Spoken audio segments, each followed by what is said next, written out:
podcast Sahabat Distrik. Podcastnya Dinas Pendidikan Provinsi Jambi yang memberikan berbagai informasi seputar dunia pendidikan di Provinsi Jambi. Pada kali ini kita kembali kedatangan yang muda, yang berprestasi dari SMK 2 Kota Jambi. Kita berkenalan dengan narasumber kita ya, Sahabat Distrik. Kira-kira ini mereka ini mengusung apa ya? Kita ngobrol-ngobrol di podcast Sahabat Distrik. Kita sapa dulu narasumber kita. Assalamualaikum warahmatullahi wabarakatuh. Waalaikumsalam warahmatullahi wabarakatuh. Selamat datang di podcast Sahabat Distrik. Terima kasih kalian telah meluangkan waktu ya. Ini sebenarnya lagi belajar ya? Lagi magang. Ya. Oh begitu, baik. Magang di mana? Kami magang di PT Didik. Kami di BPJS Kesehatan. Baik. Ini Sahabat Distrik ingin berkenalan lebih lanjut dengan kalian. Dipersilakan untuk menyapa Sahabat Distrik, dimulai dengan kamu dulu boleh? Halo Sahabat Distrik, perkenalkan nama saya Azizan Abdul Hadi dari SMKN 2 Kota Jambi. Baik. Ada lagi? Ya, oke. Selanjutnya. Halo Sobat Distrik, perkenalkan nama saya Dina Desi Syakira dari SMK Negeri 2 Kota Jambi, jurusan pengembangan perangkat lunak dan game. Oke, jadi disapa dengan Azizan dan juga Adinda. Adinda ya. Berarti kalian kelas 12 ya? Iya. Jurusan apa tadi? Pengembangan perangkat lunak dan Baik, Sahabat Distrik, ini kita kali ini podcast ini kita membahas tentang inovasi siswa SMK 2 Jambi untuk pertanian cerdas. Gitu ya, kira-kira seperti itu ya tema kita kira-kira gitu. Baik, Aziza dan juga Adinda merupakan pemenang dari Ki Hajar STEM 2024 ya. Gimana nih perasaannya? senang, Bangga gitu ya. Bagaimana Adinda? Sama, senang juga, bangga bisa membawa nama baik sekolah dan membawa nama baik di lingkungan rumah. Ya, tentu saja Sahabat Distrik ingin tahu lebih dalam ini kira-kira bagaimana sih proses pembuatan dari si bahan lomba ini, idenya dari mana, bagaimana dengan hasilnya. Tetap ikuti podcast Sahabat Distrik sampai akhir ya Sahabat Distrik ya. Oke, ini kalian menang nih ceritanya gitu ya. Kira-kira yang berperan di dalam proses pemenangan ini gitu, kira-kira siapa saja ini? Mungkin guru pembimbing atau dukung dari kepala sekolah dan sebagainya, itu seperti apa? yang pasti guru pembimbing ada punya peran. Siapa nih? Ayo disebutkan nama guru pembimbingnya. Itu Bu Wina. Sapa dulu Bu Wina, ke kamera. Halo Bu Wina. Bu Yuni. Baik Bu Yuni dari SMK 2 ya. Iya. Siapa lagi kira-kira?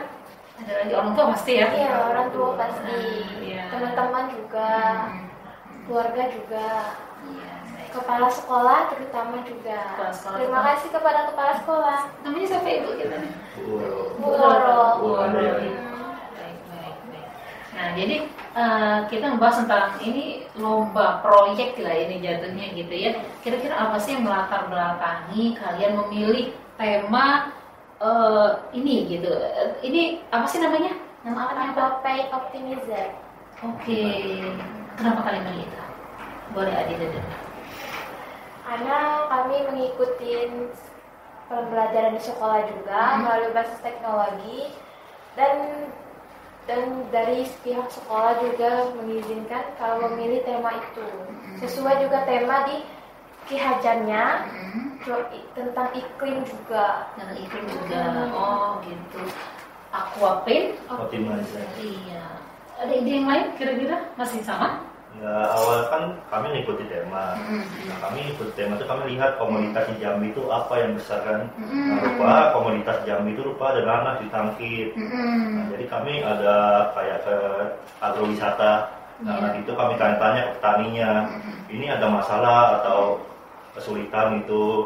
Rupanya ada kalau misalnya pas waktu kemarau itu hasil panennya itu kurang bagus, nanas kecil. Jadi di situ kami kepikiran, kami gabungin pembelajaran kami di sekolah IoT, Arduino, untuk nyari solusi permasalahannya. Berarti ide ini awalnya kalian ke lapangan dulu, gitu ya, lihat dulu permasalahannya apa di sana, terus baru disambungkan dengan ilmu yang kalian pahami dan juga dengan tema lomba ya, Ki Hajar STEM 2024 itu. Wah keren banget ini. Berarti kalian melakukan riset dulu lah ya jatuhnya ya. Ya, oke. Nah, ini konsep dari Aquapen Optimizer ini sendiri kira-kira bisa dijelaskan secara sederhana lah ya, biar sahabat istri kita bisa tahu apa sih ini gitu ya. Silakan Adinda dulu. Konsepnya sih kami mengikuti dari yang kami tonton, karena itu menarik.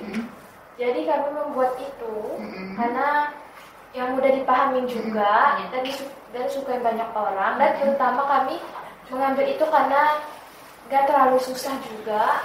Jadi kami mengikuti itu, mengambil konsepnya. Baik, ini mau ditambahkan?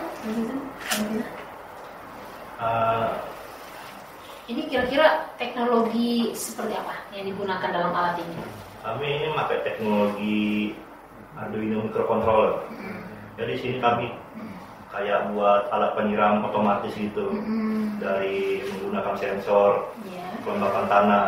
Ini saat tanahnya kering, dia bakalan ngidupin pompa untuk menyirami tanah-tanahnya.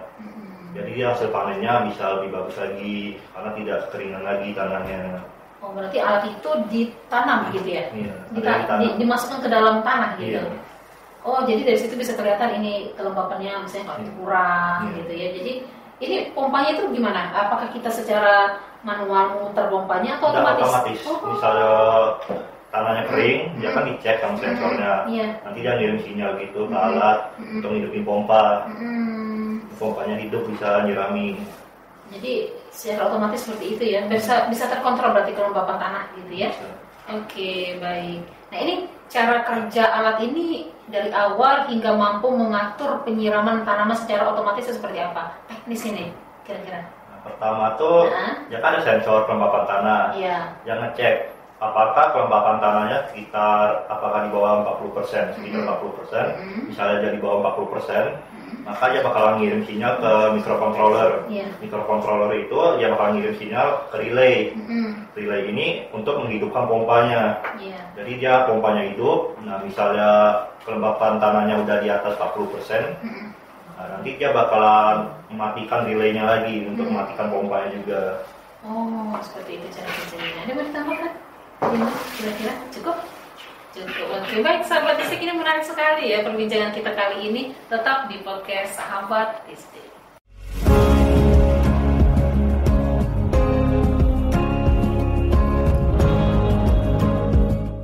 Baik sahabat Istik, kita masih bersama dengan siswa-siswa hebat kita dari SMK 2 Kota Jambi. Oke, halo, kita kembali lagi ya ngobrol-ngobrol di podcast Sahabat Istik. Nah, kali ini ada video yang akan kita tayangkan. Kalian cerita dong bagaimana tentang video ini. Ini Ki Hajar STEM ya. Ini lombanya. Ya, silakan siapa? Boleh? Ini sekolah kalian ya? Iya. Ceritakan dong, ini sekolahnya terletak di mana? Sisanya banyak ya, 2.400 ya? Iya. Khususnya di Pasir Putih. Nah, ini Bang Nika, salah satu anggota tim kami. Ya, jadi sebenarnya kalian itu bertiga ya sebenarnya ya. Andika, Adinda dan juga Aziza. Keren ya sekolahnya ya. Sapa dulu dong Bang Andikanya. Halo Bang Andika, gitu tidak bisa ikut bergabung di podcast Sahabat Istik ya. Oke, kita lanjut. Ini waktu pengenalan. Jadi video ini yang kalian kirimkan ya? Iya. Terus sama laporannya dikirimkan. Oke. Waktu lomba ini kalian mengirim hasil karyanya. Nanti kalian diundang nggak di sana? Awalnya sih kata diundang. Iya. Tapi entah kenapa pas sudah mau hari hanya tiba-tiba katanya yang diundang itu cuma juara 1 sampai 3 sih kami. Oh begitu. Ya, enggak. Efisiensi kali ya. Efisiensi Anda. Oke, ini waktu ini apa kegiatan apa? Ini tadi kayak cerita gitu dari awal kenapa ide ini bisa muncul. Kita lagi makan nanas.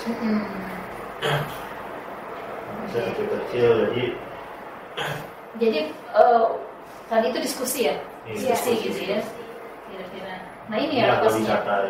Agrowisata Nanas ya, di Mall Jambi. Tepatnya di mana? Tangkit ya, Tangkit kalau nggak salah ya. Oke. Jadi kalian mengambil idenya di sini ya waktu itu, yang ceritakan tadi ya. Oke. Baik, sambil videonya berjalan ya, kita ngobrol tentang proses kalian pembagian tugas antara Andika, Adinda dan juga Azizan seperti apa nih? Pembagian tugas tuh kalau kami itu bagian ngerakit alatnya. Ngerakit alatnya. Jadi kayak kami wiring, solder gitu ke alat mikrokontrolernya. Nah kalau Bang Dika itu bagian ngodingnya. Oh, bagian ngoding. Iya. Yang buat ngodingnya, ke alatnya bisa kerja. Iya. Terus kalau ini bagian mengecek kadar air itu sama mengepel pipa atau selangnya. Baik. Pasti ada tantangan ya dalam membuat proyek ini, apa sih tantangannya? Tantangannya awal sih karena tantangannya tuh di sensornya. Sensor itu terlalu sensitif. Jadi kadang tuh dia misalnya basah dikit kan, dia langsung kayak 100% gitu ngebasahnya. Jadi kayak kami tuh ada ngatur-ngatur dikit lah sensornya. Kalau tidak terlalu sensitifnya. Terlalu sensitif ya. Itu ada kayak iklim juga ya, pas waktu itu entah kenapa waktu kemarau gitu. Pas kami datang tuh pasti selalu hujan. Hujan terus. Berarti tidak bisa terukur kalau kering gitu ya. Jadi agak susah. Iya. Baik, ini proses pengujian di lapangannya itu seperti apa? Di mana? Diujikannya di mana lapangannya? Ya di sini agrowisata. Langsung ke sini ya? Iya. Langsung ke sini. Kami lagi wawancara sama pemiliknya. Jadi langsung berhasil atau beberapa kali uji coba? Ada modifikasi lagi itu bagaimana? Ada beberapa kali uji coba. Beberapa kali uji coba ya? Karena kan ujian singkat kami pas uji coba pertama itu hujan, jadi kan nggak bisa ngecek pas waktu kering. Iya. Pas kedua tuh rupanya masih becek gitu ya. Uji coba kedua, pas uji coba ketiga itu baru ya. Iya. Kering udah tanahnya, dia bisa uji coba. Berarti 3 kali uji coba. Iya. Di sini langsung ya. Ada dicobakan juga nggak di daerah lain atau memang langsung ke agrowisata ini ya? Agrowisata. Iya, baik. Ini petugas yang di sana? Ini pemiliknya Pak Baso. Oh, pemilik. Oh, baik. Agrowisata. Terima kasih ke bapaknya sudah memberi ide atau memberi ini ya lahannya, bahan bantuan ya. Oke. Ya. Oh, ini nanasnya. Jadi nanas ini merupakan salah satu keunggulan dari Provinsi Jambi ya. Oke, baik. Kami lagi kayak menjelasin nyari solusi dari permasalahannya, diskusi. Iya. Diskusinya seperti itu ya. Oke. Nah ini apakah sudah diuji cobakan? Manfaat nyatanya ada nggak kira-kira di petani? Kalian sudah ada bekerja sama dengan dunia usaha dan industri gitu kira-kira seperti apa? Untuk saat ini belum ya. Belum ya. Kami cuma lomba. Hanya untuk lomba ya. Mudah-mudahan ke depan nanti bisa dicobakan di petanian langsung gitu ya. Nah ini kira-kira ada perbedaan nggak nanti? Pasti jelas ada ya secara kuantitas dan kualitas. Kalau petani itu memakai alat ini dengan tidak memakai alat ini, kira-kira pasti ada perbedaan nggak ya? Kuantitasnya kami lebih fokusin ke ukuran nanasnya. Jadi dari kami riset gitu, kata ukuran nanas itu dipengaruhi sama airnya. Misalnya dia airnya penyiramannya bagus, ya bakalan besar nanasnya. Oke, ini alatnya ya? Coba apa-apa aja tadi? Ada sensor. Ada sensor pembakaran tanahnya, ada relay, ada Arduino microcontroller. Ini alatnya ya. Ini pompa. Oh ini pompanya. Ini kayak pompa biasa ya? Ini pompa biasa. Oh. Ini ada sprinkler untuk supaya luas penyiramannya. Nah ini bagaimana sistem perakitannya? Nah, kami ini untuk video kami lagi bagi tugas itu perakitannya. Pas waktu bolong-bolongin itunya casingnya. Ini pemasangan LCD. Iya. Masalahnya ya. Masalah Arduino box. Juga nanti wiring-wiringnya. Iya, oke. Ini sebelumnya sudah pernah ada sumber inspirasinya ini ada atau dari mana? Awalnya kami nonton video gitu, kayak ada video orang luar bikin alat mirip juga lah, tapi dia tuh kayak lebih fokus ke tanaman biasa. Kami fokus ke nanas. Nanas ya, fokus kalian ya. Karena itu merupakan bulan agrowisata dari Provinsi Jambi juga ya. Oke, baik. Ini alat ini kira-kira bagaimana? Alat ini membantu menghemat air. Menghemat air, bantu tani juga mengurangi tenaga itu pas lagi nyiram gitu kan, paling banyak tenaga. Karena dia otomatis ya. Iya, otomatis. Kira-kira itu dampak dan manfaat dari alat ini ya luar biasa. Aquafit, optimizer. Oke. Iya. Keren banget nih. Berapa lama proses perakitannya ini? Ini kalau perakitan video ini kan sebenarnya udah selesai rakitannya. Iya. Ini kayak kami lepas-lepas, video. Tapi kalau untuk rakitnya sebenarnya tuh semingguan ada. Oh, seminggu ya, cukup memakan waktu ya? Ya untuk akhirnya kan juga kayak ngetes juga sensornya benda. Ya makan lama tuh sensornya deh. Jadi si alat ini ditaruh di satu area, dia berapa luas jangkauan bisa terbaca kelembapannya itu? Ada sekitar 5 meter. 5 meter ya? Iya. Artinya 5 meter berikutnya pasang alat itu lagi begitu? Iya. Oke. Lumayan ya, lumayan luas ya kalau 5 meter ya? Ini kami lagi jelasin cara kerjanya. Ini cara kerjanya ya? Coba kamu jelasin juga cara kerjanya. Di sensor mendeteksi kelembapan tanah, dia dikirim ke Arduino. Iya. Nah, Arduino bakalan nampilin ke LCD kelembapan tanahnya. Nah, misalnya kelembapan tanahnya berada di 40%, dia bakal ngirim sinyal ke relay untuk hidupi pompa. Nah, kalau di atas dia bakalan matiin pompanya kalau udah basah. Iya.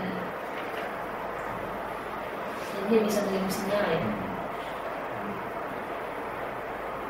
Oke, baik. Yang jelas penerima manfaatnya, yang jelas petani ya. Iya, Untuk ini baru fokus ke petani nanas dulu.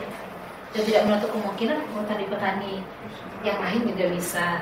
Oke, baik. Jadi video inilah yang kalian kirimkan untuk di lomba Ki Hajar STEM 2024 tahun kemarin gitu ya. Oke, baik.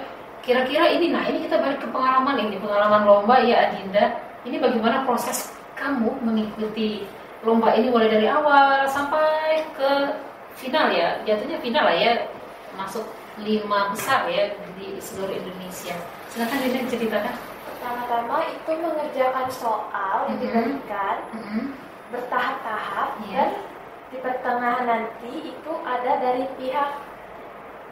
pihak orangnya yang ikut Hajar STEM itu suruh mengikuti presentasi dan di akhirnya ada suruh uji coba alat. Begitu ya. Terus selanjutnya setelah uji coba alat tadi dihubungi lagi itu bagaimana kalau coba alat itu kan kami presentasi pas bagian nasional ya. Kayak kami presentasiin kayak mana cara kerjanya, kami tunjukin cara kerjanya, kita tanya ini apa benar dah penerima manfaatnya, dapat manfaatnya. Kami jawab. Ada tantangan waktu presentasi gitu kan, ini kan inovasi ya di hadapan juri itu bagaimana? Pasti sih grogi ya. Lagi di nasional kan, jadi takutnya kan alatnya kan tiba-tiba entah apa itu bisa. Oh jadi langsung ya, itu berapa orang jurinya? Ada 3 atau 4, jadi kalian di sekolah ya waktu itu? Di sekolah, jadi langsung mencobakan alat itu. Oh, online gitu berarti ya? Oke. Paling berkesan momennya apa nih kira-kira pada saat lomba ini? Pas pengumuman menangnya. Pengumuman menangnya online juga? Iya, online. Di mana? Sama-sama di sekolah ya? Sama guru-guru pembimbing? Sama ininya ya? Nggak nyangka nggak kira-kira kalian? Nggak nyangka ya?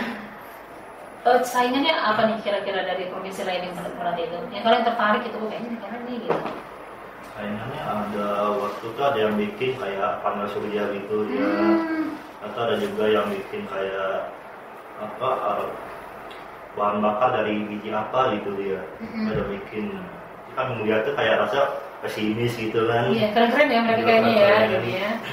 Iya. Jadi pas diumumin menang gitu rasa kaget sebenarnya gitu. Karena mungkin keterpakaian langsungnya itu mungkin kalian itu nilai jualnya di sana kali ya. Oke, sahabat Disdik, menarik sekali loh ini kita bincang-bincangnya dengan siswa-siswa berprestasi dari SMK 2 Kota Jambi. Tetap di podcast Sahabat Disdik.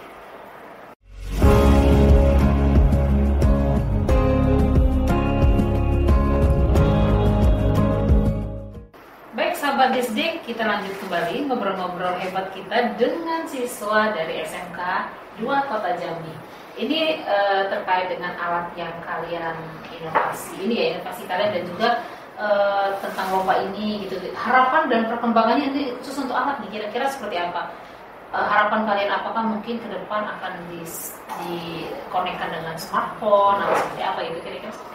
Harapannya mungkin kayak dikembangin lagi alatnya, mungkin diluasin jangkauannya, diluasin lagi. Itu juga kayak ibu bilang bakalan disambung ke IoT, mungkin misalnya tahu bisa dari HP pembakarannya. Jadi ini sebenarnya bisa dikembangkan lebih lanjut ya. Alat ini bukan hanya sampai di sini gitu ya. Nah ini kira-kira menurut Adinda nih, peluang Aquapen Optimizer ini digunakan di sektor pertanian selain dari nanas itu bisa nggak kira-kira? Bisa ya. Tidak menutup kemungkinan ya. Apa saja nih kira-kira? Pertanian di bidang apa nih? Pertanian mungkin di bidang cabai gitu kan bisa ya? Iya, sayur-sayuran. Yang membutuhkan kelembapan ya? Oke.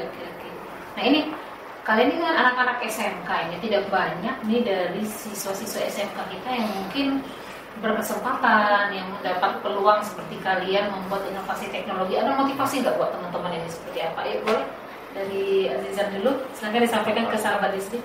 Yang pertama sih jangan takut nyoba gitu.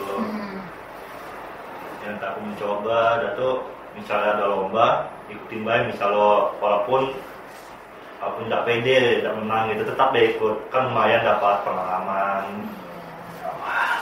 Oke. Dari Adinda? Mencoba ide yang baru dan jangan takut gagal. Iya, jangan takut gagal. Dan sering-sering searching ya untuk mencari sumber informasi lah ya, inspirasi gitu ya. Oke, baik. Nah ini untuk close statement kita, kira-kira ada yang ingin kalian sampaikan kepada orang tua, kepala sekolah, guru pembimbing atau guru-guru yang lain atau teman-teman barangkali yang mendukung ini, silakan. Pertama sih kamu makasih orang tua kami udah mau doain kami menang. Nah itu ada beberapa kawan kami kayak Rasid, dia udah mau jadi kameramen. Oh ini kameramennya Rasid ya? Oh jadi video ini terkirim ke sana nih, Rasid berperan ini ya di ini dulu, siapa dulu dong Rasid? Halo Rasid gitu ya. Oke, terus? Itu ada Bang Alpa yang udah mau bantu-bantu juga buat alatnya. Oh iya. Dan jelas Abang siapa tadi? Bang Alpa. Iya yang ini, yang peserta yang gak ikut datang. Oh Bang Andika gitu ya, tidak berkesempatan datang karena apa nih? Kegiatan apa dia? Ya ada ospek di Unja. Ospek di Unja. Udah kuliah ya? Iya. Oke. Jadi Andina kira-kira ada yang mau ditambahkan? Kami sama, terima kasih kepada orang tua yang udah doain dan mendukung selalu atas keberhasilan lomba kami ini, dan teman-teman juga selalu mendukung, bantu support, dan kepada wali kelas juga yang udah mau mendukung juga, berperan baik pada saya. Aja. Kita tidak mungkin sukses tanpa dibantu, disupport oleh lingkungan sekitar kita ya. Oke. Nah ini kalau untuk menggambarkan perasaan kalian setelah memenangkan Ki Hajar ini kira-kira apa? Satu kata boleh? Satu kalimat atau gitu boleh? Luar biasa. Luar biasa. Bangga ya. Oke, luar biasa. Semoga kedepannya nanti banyak nih dari SMK 2 dan juga sekolah-sekolah lain yang akan menghasilkan siswa-siswa berprestasi seperti kalian ya. Maju terus. Jadi ternyata inovasi alat ini butuh dikembangkan lagi ini ya. Jangan berhenti sampai di sini. Walaupun ini sudah kelas 12 ya. Mungkin di program berikutnya nanti ya, atau di kelas nanti bisa melanjutkan. Oke, terima kasih waktunya. Tetap semangat belajar dan tetap mengembangkan inovasi-inovasi lainnya. Dan terima kasih telah kita ngobrol-ngobrol di sini dengan sahabat Disdik. Baik sahabat Disdik, itulah perbincangan kita dengan siswa-siswa berprestasi dari SMK 2 Kota Jambi. Semoga informasi ini dapat memberi inspirasi bagi sahabat Distrik. Jangan lupa di like, comment, share, dan subscribe ya sahabat Distrik telah menonton podcast sahabat Distrik. Terima kasih banyak. Saya Dieni Happy Daniza dan juga tim podcast sahabat Distrik, kami pamit undur diri. Mohon maaf apabila ada kesalahan dan kekilafan. Wassalamualaikum warahmatullahi wabarakatuh.